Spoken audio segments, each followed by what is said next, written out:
Rais wa mpito wa Mali, Assimi Goïta, analindwa na vikosi vya Kirusi, hasa Africa Corps ambavyo vilibadilishwa na Wagner Groups. Tangu mwaka 2021, Mali ilianza kushirikiana na Wagner Group ili kuwafukuza Uingereza na badala yake kupata msaada wa kijeshi.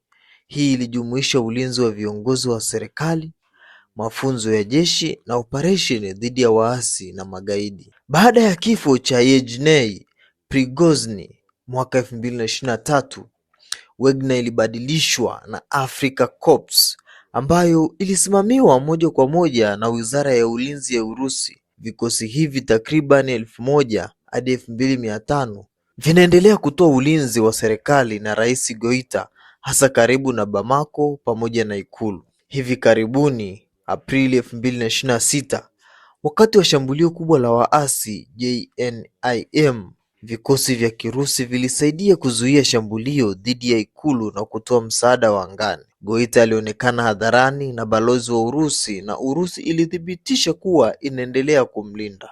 Serikali ya Mali inakanusha kuwepo kwa wanajeshi hao na imesema ni ushirikiano wa serikali kwa serikali na Urusi. Lakini ripoti nyingi za kimataifa zinathibitisha kwamba wanajeshi wa Kirusi wana jukumu kubwa katika ulinzi wa Goïta na serikali yake. Hii inaonyesha uhusiano wao mkubwa wa Mali na Urusi katika masuala ya usalama, ingawa kuna gharama kubwa kama madai ya kiukwaji wa haki za binadamu na hali ya usalama ambayo bado si shwari.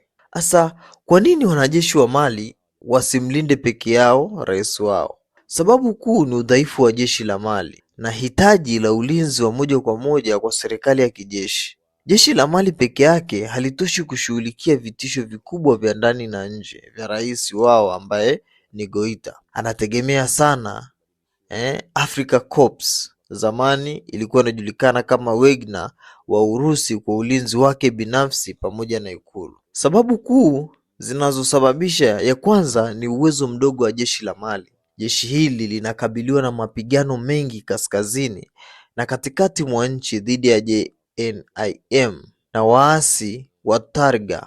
Hawa wanaweza kushambulia maeneo mengi wakati mmoja na jeshi linashindwa kuyadhibiti peke yake. Kuna matatizo ya intelijensia, vifaa na idadi ya askari. Hata baada ya miaka ya ushirikiano na Urusi, jeshi linalochukuliwa kuwa limechoka na limezidiwa. Sababu ya pili ni ulinzi wa regime security, yani usalama wa serikali ya kijeshi.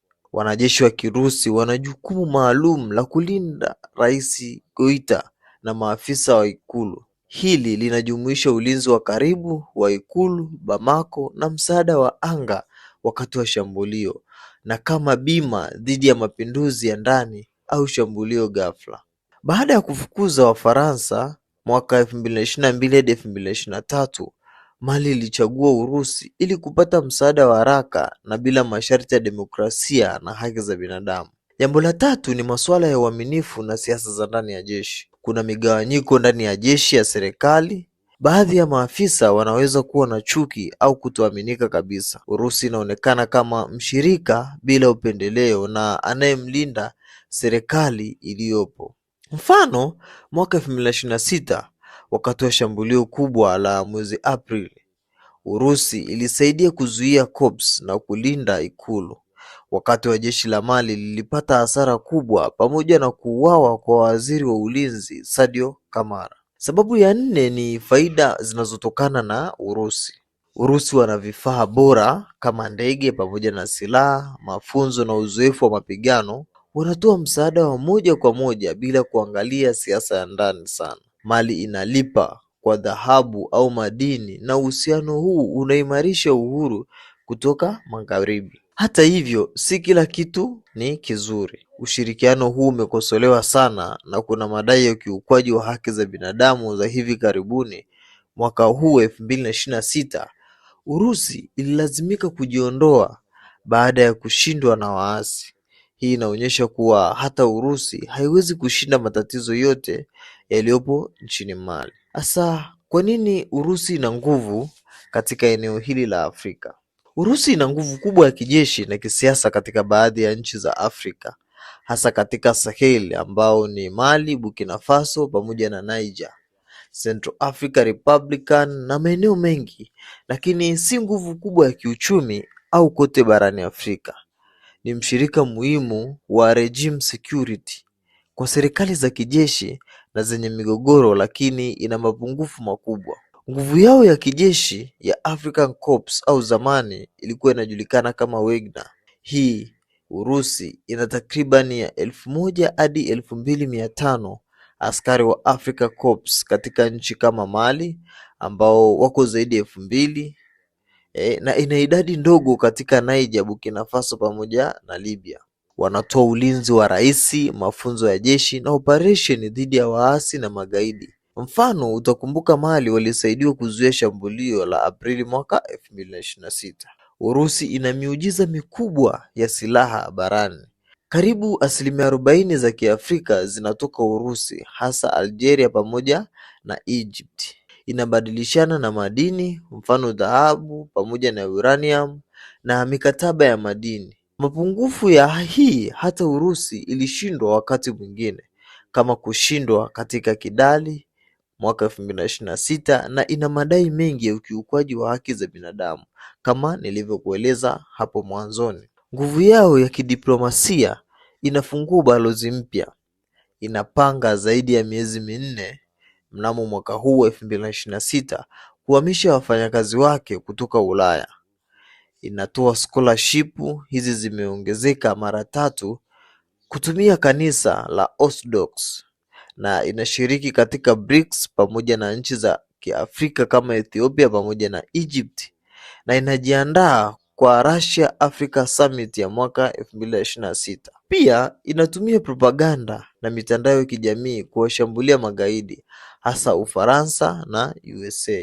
Nguvu yao ya kiuchumi ni katika biashara ndogo ndogo, karibu dola bilioni 18 tu ikilinganishwa na China ambao wana dola bilioni 250, na inauza nafaka ya 33% barani Afrika, lakini uwekezaji wake ni chini ya 1%. Faida kuu ambayo wao wanaitaka ni kupata madini na kuepuka vikwazo vya magharibi kupitia Asia. Kwa ujumla, Urusi ina nguvu kali sana barani Afrika na inafanya vizuri katika nchi dhaifu na zenye migogoro. Inajaza pengo la Ufaransa, lakini haiwezi kushindania na China kiuchumi na nchi hizi za magharibi kwa uwekezaji mkubwa.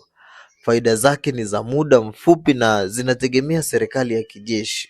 Hali ilibadilika haraka. Kwa mfano, shambulio la Mali la mwaka huu 2026 lilionyesha mapungufu. Urusi inatumia fursa za kisiasa ili kuongeza ushawishi wake dhidi ya magharibi, lakini si mtawala wa Afrika mpaka sasa, ila anatumika kama sosi ya msaada katika majeshi mbalimbali ya Afrika kama Mali na Burkina Faso. Asa tuambie, una maoni gani kuhusu jambo hili ambalo rais wa Kiafrika ametaka ulinzi kutoka Russia, na inaonekana kwamba wanajeshi wake wana mapungufu kidogo katika sekta ya ulinzi, mpaka akaamua kutuma wanajeshi kutoka nchi za jirani, nchi za nje, waje wamlinde.